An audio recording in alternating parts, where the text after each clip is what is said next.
Hello friends, स्वागत है आप सबका वीएम क्लासेस में। दोस्तों, हमने अपनी पिछली वीडियोस में हमने एक्सरसाइज 8.1 की थी, तो अभी मैं आपके पास इस वीडियो में मैं आपको कराऊंगा एक्सरसाइज 8.2 के सॉल्यूशंस।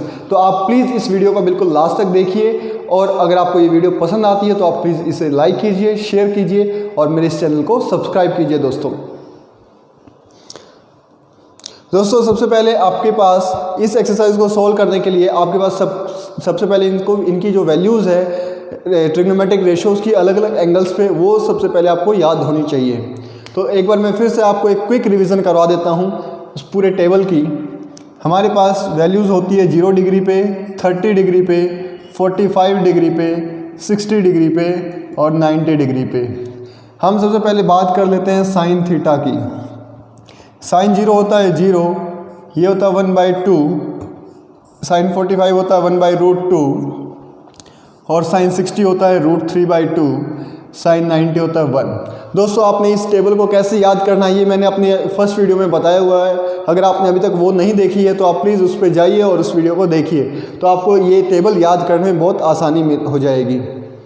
ऐसे ही कॉस थीटा की वैल्यू हमारे पास क्या हो जाएगी।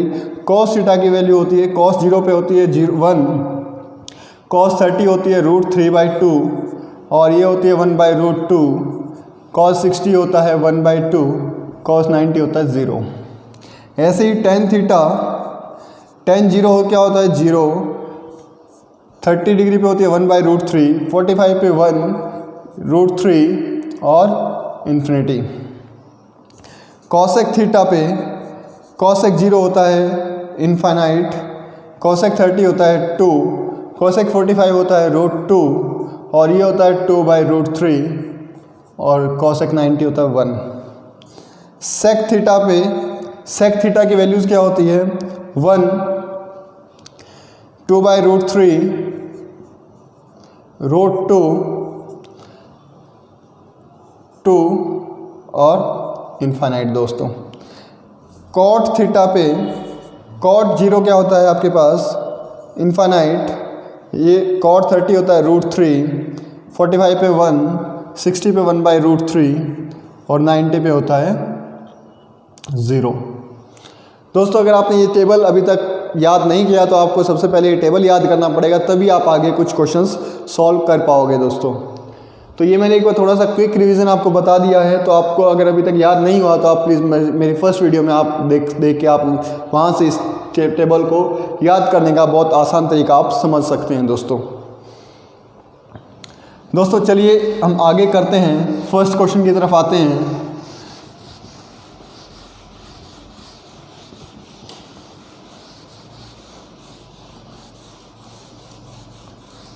फर्स्ट क्वेश्चन है आपके पास sine 60 into cos 30, sine 60 into cos 30 plus sine 30 into cos 60, sine 30 into cos 60। दोस्तों ये आपके पास, अगर आपको इन सब की वैल्यूज़ पता है तो आप इसकी वैल्यूज़ पुट कीजिए और फिर आगे उसको सॉल्व कर दीजिए। दोस्तों साइन 60 कितना होता है √3/2 इंटू कॉस 30 भी क्या होता है √3/2 प्लस साइन 30 होता है 1/2 इंटू कॉस 60 होता है 1/2। तो ये इसको आपने मल्टीप्लाई किया, √3 इंटू √3 क्या हो गया 3/4 प्लस 1/4, एलसीएम लिया तो 3 + 1 दैट इज़ 4/4, तो आपके पास आंसर आ गया 1। दोस्तों आपने सिंपली क्या करना है, इसमें वैल्यूज़ इनकी पुट कीजिए और फिर आगे इसको फर्दर सॉल्व कर दीजिए। दोस्तों चलिए आगे बढ़ते हैं। दोस्तों इसी का नेक्स्ट पार्ट है, इसी का नेक्स्ट पार्ट में क्या बोला है 2 10² 45, 2 10² 45 plus cos² 30,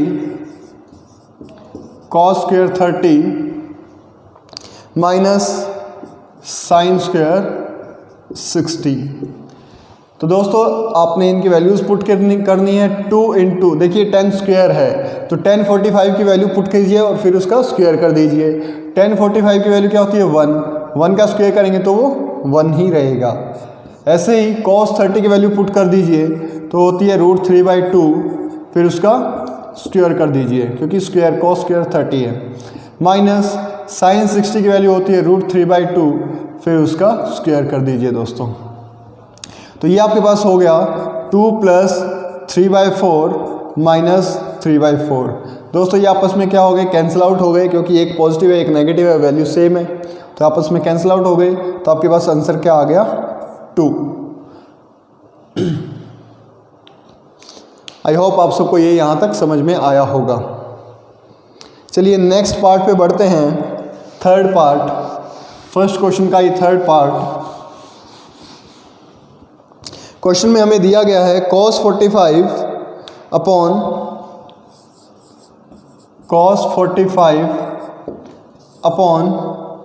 sec 30 plus cosec 30, sec 30 plus cosec 30 degree.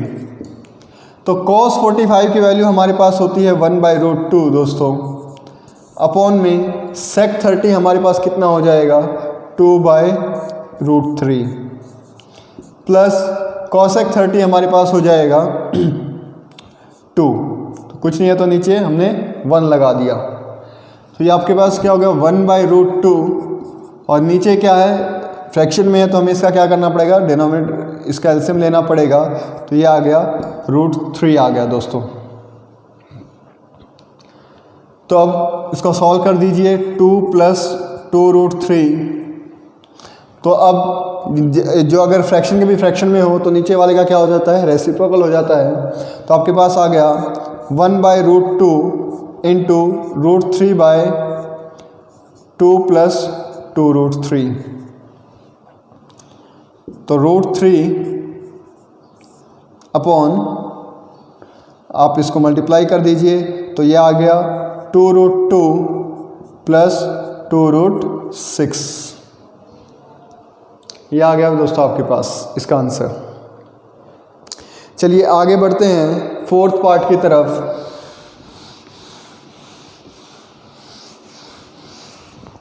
Fourth part में हमें गिवन है sin 30 degree plus tan 45 degree, sin 30 degree plus tan 45 degree minus cosec 60 degree upon में sec 30 डिग्री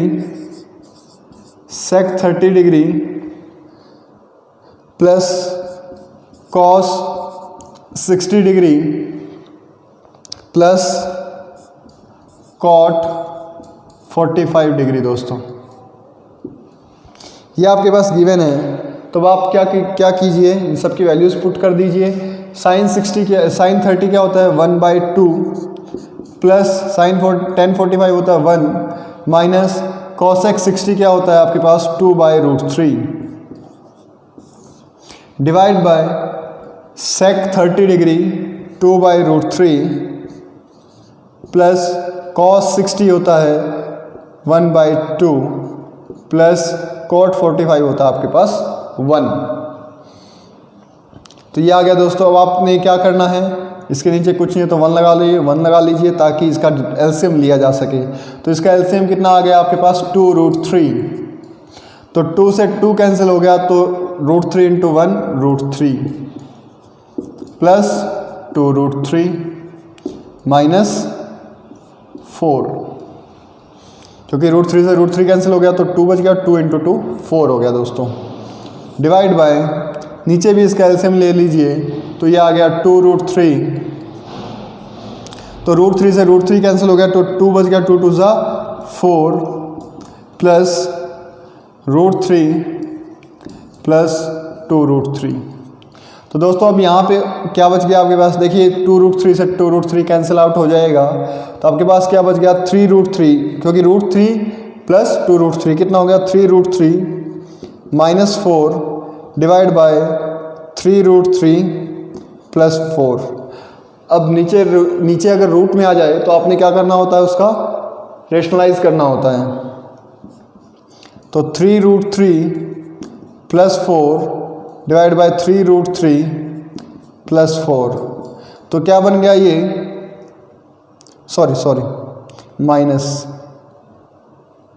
क्योंकि जो नीचे साइन होता है उसका अपोजिट साइन आएगा यहाँ पे।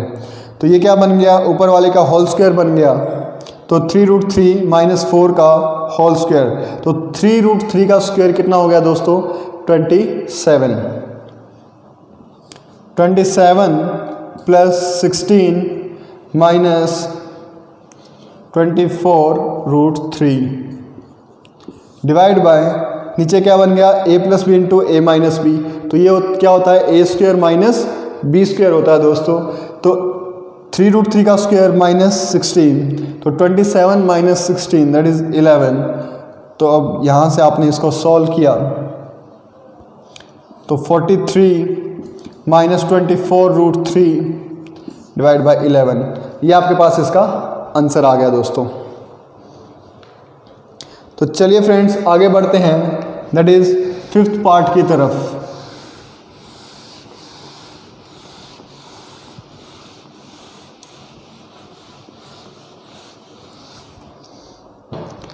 Five cos square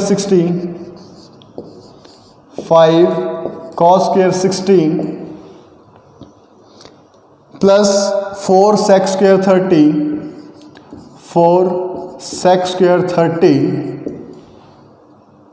minus 10 square 45 degree divide by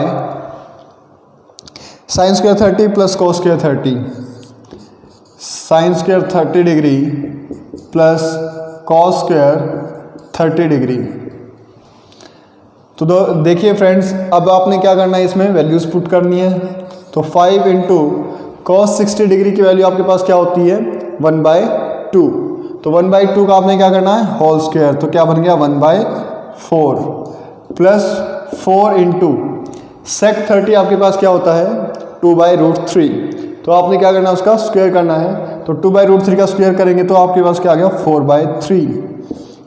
10 45 क्या होता है, 1, तो उसका स्क्वायर करेंगे तो 1 डिवाइड बाय sin 30 आपके पास होता है 1/2। 1/2 का स्क्वायर क्या हो गया, 1/4 प्लस cos 30 आपके पास होता है √3/2, उसका स्क्वायर किया तो क्या हो गया, 3/4 हो गया दोस्तों। अब आपने क्या करना है, ये वैल्यू इसको सॉल्व कीजिए तो क्या गया, 5/4 प्लस 16/3 माइनस 1, इसके फ्रैक्शन में कुछ नहीं तो 1 लगा लीजिए, अपॉन में नीचे क्या कीजिए, इसका एलसीएम ले लीजिए 4, तो क्या गया 1 + 3 4/4 दैट इज 1। दोस्तों इसको मैंने सॉल्व किया है एलसीएम लेके, मैं यहीं पे सॉल्व करके दिखा देता हूँ। 4 तो 1 + 3 कितना हो गया, 4/4, तो इसलिए 1 लिख दिया मैंने डायरेक्ट। और नीचे अगर डिनोमिनेटर में अगर 1 हो तो उसको लिखने की ज़रूरत हमारे पास नहीं होती है। तो आपने क्या करना है, इसका एलसीएम लेके इसको सॉल्व कीजिए। 4 और 3 है तो इसका एलसीएम कितना आ गया, 12। 4 3 जा तो 3 5 जा 15 प्लस 3 4 जा 64 आ जाएगा, 16 4 जा माइनस में 12, तो कितना आ गया, 67/12 आ गया हमारे पास इसका आंसर। दोस्तों यहाँ तक अगर आपके पास कोई भी डाउट है तो आप प्लीज़ मुझसे कमेंट बॉक्स में आके मुझसे पूछ सकते हैं। दोस्तों अगर आपको ये वीडियो पसंद आ रही है तो प्लीज़ आप इसे लाइक कीजिए, सब्सक्राइब कीजिए और शेयर कीजिए। दोस्तों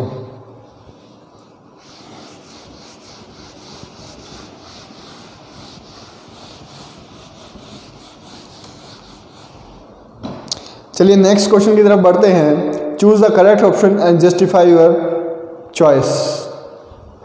दोस्तों सबसे पहले हमारे पास क्या दे दिया, 2 10 30 divide by 1 + 10 square 30, 1 + 10 square 30 degree. दोस्तों अब इस तरह का जब भी क्वेश्चन आ जाता है तो हमें उसमें ऑप्शन के अकॉर्डिंग ही हमें उसको सॉल्व करना पड़ेगा। आपके पास ऑप्शन क्या दिए हैं, sin 60, cos 60, tan 60, sin 30। मतलब हमें पहले इसकी वैल्यू फाइंड आउट करनी पड़ेगी और फिर उसके बाद वो किसकी वैल्यू आएगी वो हमें ऑप्शन में से चूज़ करना है। तो देखिए फ्रेंड्स, आपने सबसे पहले क्या करना है, 2 इंटू 1030 की वैल्यू होती है 1/√3 divide by 1 plus 10 square 30। 10 square 30 का मतलब क्या हो गया, 1030 का होल स्क्वायर। 1030 की वैल्यू 1/3, 1/3 का स्क्वायर कितना हो गया, सॉरी 1/√3, 1/√3 का स्क्वायर कितना हो गया 1/3। तो ये आपके पास हो गया 2/√3 और नीचे आपने इसका क्या करना पड़ेगा, एलसीएम लेना पड़ेगा। तो ये आ गया 3, इसका एलसीएम आ गया, तो 3 + 1 that is 2/√3 divide by 4/3। Fraction के भी फ्रैक्शन में आ गया, तो आपने इसको क्या करना है, नीचे वाली को रेसिप्रोकल कर देना है। तो 2/√3 इंटू 3/4 आ गया। इससे आप कैंसिल आउट कर दीजिए। देखिए √3 है नीचे, तो ये जो 3 है इसको मैं क्या लिख सकता हूँ, √3 इंटू √3 लिख सकता हूँ, क्योंकि √3 इंटू √3 3 होता है। तो 1√3 से 1√3 कैंसिल आउट हो गया, तो आपके पास आंसर आ गया √3/2। और आपको पता है √3/2 किसकी वैल्यू होती है, sin 60 की या फिर cos 30 की। तो आपको वो ऑप्शन में से चूज करना पड़ेगा, जो भी आपके पास ऑप्शन होगा वो आपके पास करेक्ट हो जाएगा। आपके पास ऑप्शन है sin 60, तो इसकी वैल्यू क्या आ गई, sin 60 डिग्री। समझ में आ रहा है दोस्तों? चलिए नेक्स्ट क्वेश्चन की तरफ बढ़ते हैं।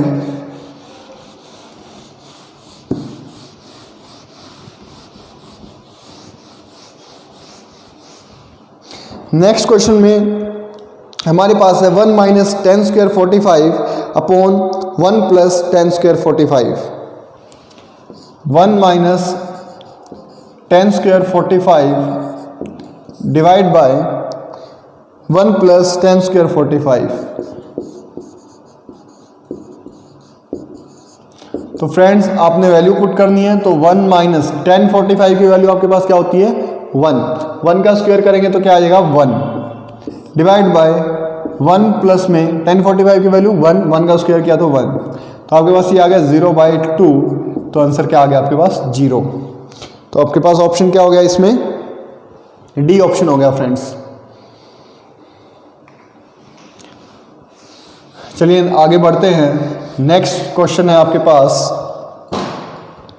sin 2a = 2 sin a is true when. देखिए sin 2a = 2 sin a, इसने पूछा ये कब ट्रू होगा। तो आपके पास ऑप्शन दिया है 0 डिग्री पे, 30 डिग्री पे, 45 डिग्री पे या फिर 60 डिग्री पे।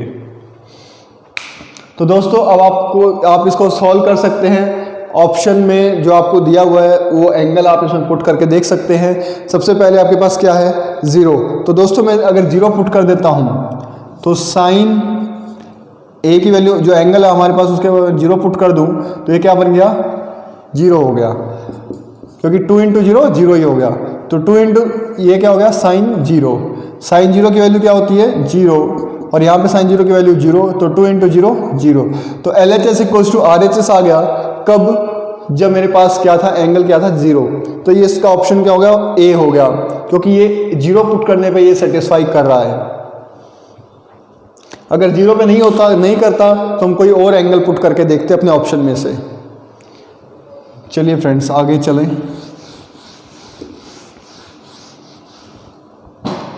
आपके पास आगे क्या दिया हुआ है 2 1030 divide by 1 - 10 square 30, 1 - 10 square 30 degree. तो दोस्तों 2 × 1030 की वैल्यू क्या होती है आपके पास 1/√3 अपॉन 1 - 1030 की आपके पास वैल्यू होती है 1/√3, फिर उसका स्क्वायर करिएगा तो क्या आ जाएगा 1/3 आ गया। तो आपके पास क्या आ गया 2/√3 और नीचे में हम क्या लेना पड़ेगा हमें इसका एलसीएम, तो क्या आ गया 3 आ गया। तो ये आएगा 3 - 1, तो 2/√3 डिवाइड बाय 2/3। तो आप इसका रेसिप्रोकल, क्योंकि फ्रैक्शन के भी फ्रैक्शन आ गया तो आपने इसका रेसिप्रोकल करना पड़ेगा। तो 2/√3 × 3/2, 2 से 2 कैंसिल, √3 से एक √3 कैंसिल हो गया, तो आपके पास आंसर आ गया √3। तो आप ऑप्शन में देखिए क्या दिया आपके पास, ये किसकी वैल्यू होती है, tan 60 डिग्री की वैल्यू होती है या फिर cot 30 डिग्री की वैल्यू होती है। तो जो भी ऑप्शन में होगा वो आपको चूज करना पड़ेगा। तो आपके पास ऑप्शन में क्या है, tan 60 डिग्री, इसका ऑप्शन हो गया सी। चलिए दोस्तों थर्ड क्वेश्चन की तरफ बढ़ते हैं।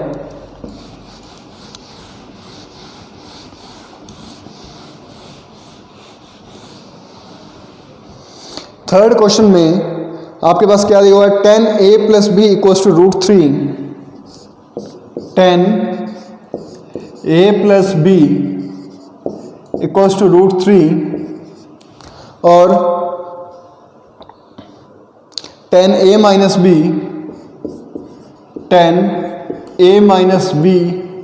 = 1/√3 ये दिया हुआ दोस्तों आपके पास।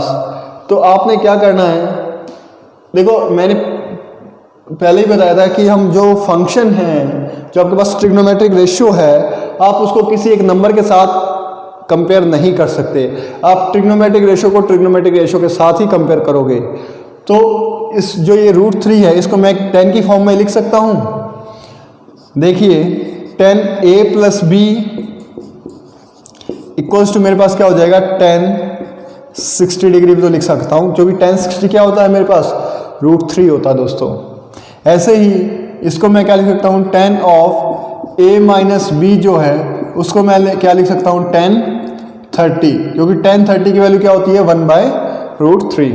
अब दोनों तरफ tan है और दोनों इक्वल हैं, तो इसका मतलब क्या रहा होगा, दोनों एंगल्स भी सेम होंगे। दोनों एंगल्स भी सेम होने का मतलब a + b की वैल्यू क्या होगी, हमारे पास 60 डिग्री आ गई, और a - b की वैल्यू हमारे पास आ गई 30 डिग्री। बाय कंपेयरिंग हम ये कह सकते हैं कि a - b की वैल्यू होगी 30 डिग्री। तो अब हमारे पास दो इक्वेशन बन गई, ये होगी इक्वेशन 1, ये हो गई इक्वेशन 2। अब यहाँ से दोनों इक्वेशन को हम सॉल्व करके a और b की वैल्यू हम फाइंड आउट कर सकते हैं दोस्तों। अब a - b = 30, दोनों इक्वेशन को मैंने ऐड किया तो b से b कैंसिल आउट हो गया, तो मेरे पास क्या बन गया, 2a = 90। तो यहाँ से a की वैल्यू आ गई 45 डिग्री। a की वैल्यू अगर 45 है तो b की वैल्यू कितनी आ गई, 15 डिग्री। a की वैल्यू किसी भी इक्वेशन में पुट करोगे तो आपके पास b की वैल्यू आ जाएगी दोस्तों।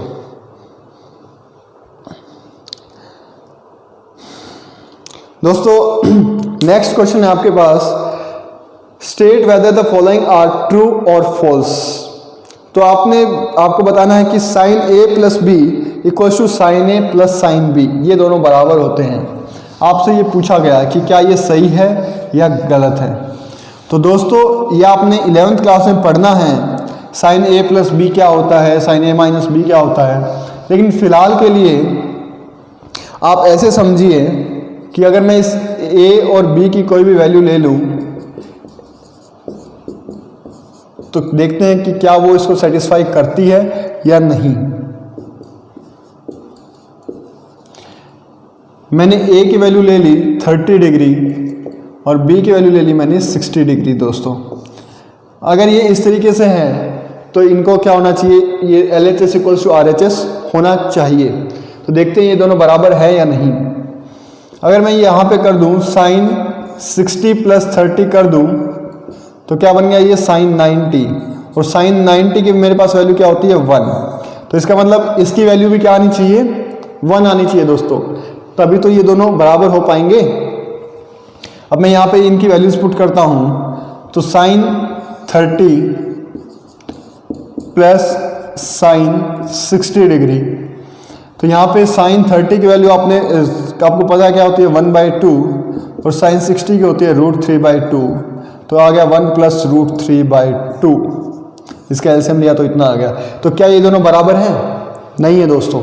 तो इसका मतलब sin a + b क्या होता है, = sin a + sin b नहीं होता है दोस्तों। समझ में आ गया दोस्तों। यहाँ नेक्स्ट क्वेश्चन है आपके पास, the value of the sin theta increases as the theta increases. दोस्तों ये इसके लिए मैं आपको एक ग्राफ बना के बताता हूँ। जो साइन थीटा का ग्राफ होता है वो इस तरीके से होता है दोस्तों। साइन थीटा की जो मैक्सिमम वैल्यू होती है वो 1 हो सकती है, ये 1 हो सकती है, और साइन थीटा की मिनिमम वैल्यू -1 हो सकती है। अगर साइन 0 है तो 0 हो गया, साइन 90 पे क्या होता है 1। जैसे जैसे अब हम आगे बढ़ेंगे तो क्या होता जाएगा, ये कम होता चला जाएगा। साइन 0 पे 0, साइन 180 0, साइन 360 पे 0। तो ऐसा नहीं है कि हम थीटा बढ़ाते जाएंगे तो साइन थीटा की वैल्यू भी बढ़ती जाएगी, ऐसा नहीं है दोस्तों। तो वो क्या होगी, कम भी होगी, फिर आगे भी ज़्यादा भी होगी, लेकिन वो हमेशा मैक्सिमम उसकी वैल्यू 1 हो सकती है और मिनिमम उसकी वैल्यू -1 हो सकती है फ्रेंड्स। ऐसे ही कॉस थीटा की वैल्यू भी मैक्सिमम 1 हो सकती है और मिनिमम -1 हो सकती है। नेक्स्ट क्वेश्चन आपसे यही पूछा था, value of cos theta increases as the theta increases. लेकिन ये देखिए साइन थीटा का ग्राफ कहाँ से शुरू हो रहा है, 0 से, लेकिन कॉस थीटा का ग्राफ ऐसे नहीं होता है। कॉस थीटा का ग्राफ होता है 1 से स्टार्ट, क्योंकि आपको पता है कॉस 0 क्या होता है, 1 होता है, वो इस तरीके से स्टार्ट होता है। लेकिन बाकी फिर इसी तरीके से चलेगा। तो इसमें भी ये है कि थीटा हमेशा बढ़ेगा नहीं है। अगर थीटा की वैल्यू बढ़ाएंगे तो उसकी वैल्यू हमेशा बढ़ेगी नहीं। कॉस थीटा की मैक्सिमम वैल्यू 1 हो सकती है और मिनिमम वैल्यू -1 हो सकती है फ्रेंड्स। तो ये थर्ड स्टेटमेंट भी क्या होगी, फॉल्स हो गई। फोर्थ क्वेश्चन है, sine theta equals to cos theta for all values of theta. इसने बोला है कि दोनों की दोनों वैल्यूज हमेशा सेम होंगी सभी के सभी एंगल्स पे। नहीं दोस्तों, हमने अभी टेबल जब किया था तो cos 0 1 था और sin 0 क्या था, 0 था। लेकिन हमने देखा कि sin 45 और cos 45 क्या थे, सेम। तो ये है कि कुछ एंगल्स पे क्या है, दोनों की सेम वैल्यू हो सकती है, लेकिन हर एक एंगल पे सेम वैल्यू नहीं होंगी दोस्तों। तो ये स्टेटमेंट भी आपके पास क्या हो गई, फॉल्स हो गई। नेक्स्ट क्वेश्चन आपके पास, cot A is not defined for A equals to 0 degree. cot A की वैल्यू पूछी है जब A की वैल्यू क्या आ गई, 0 डिग्री। तो आपको पता है cot 0 क्या होता है, cot 0 होता है नॉट डिफाइंड, इन्फिनिटी। तो ये स्टेटमेंट क्या हो गई, ट्रू हो गई दोस्तों, क्योंकि cot 0 पे क्या होता है, ये नॉट डिफाइंड होता है दोस्तों। अगर आपको ये वीडियो अगर आपको अच्छी लगी तो आप प्लीज़ इसे लाइक कीजिए, मेरे चैनल को सब्सक्राइब कीजिए, और आप प्लीज़ मुझे कमेंट करके मुझे बताइए कि आपको ये वीडियो कैसी लगी। तो प्लीज़ मेरे इस चैनल के साथ आप जुड़े रहिए। हम आगे भी और भी बेहतरीन वीडियोस लेके आएंगे। आपके पास अच्छे अच्छे क्वेश्चन मैं आपको करवाऊंगा, RD शर्मा से, RS अग्रवाल से, बाकी सब जो भी हमारे पास हेल्प बुक्स होती हैं सभी से कराऊंगा मैं आपको। बहुत बेहतरीन क्वेश्चन, आपकी बहुत अच्छी प्रिपरेशन आपकी हो जाएगी। तो आप प्लीज़ मेरे चैनल के साथ जुड़े रहिए। That's all, thank you my dear friends.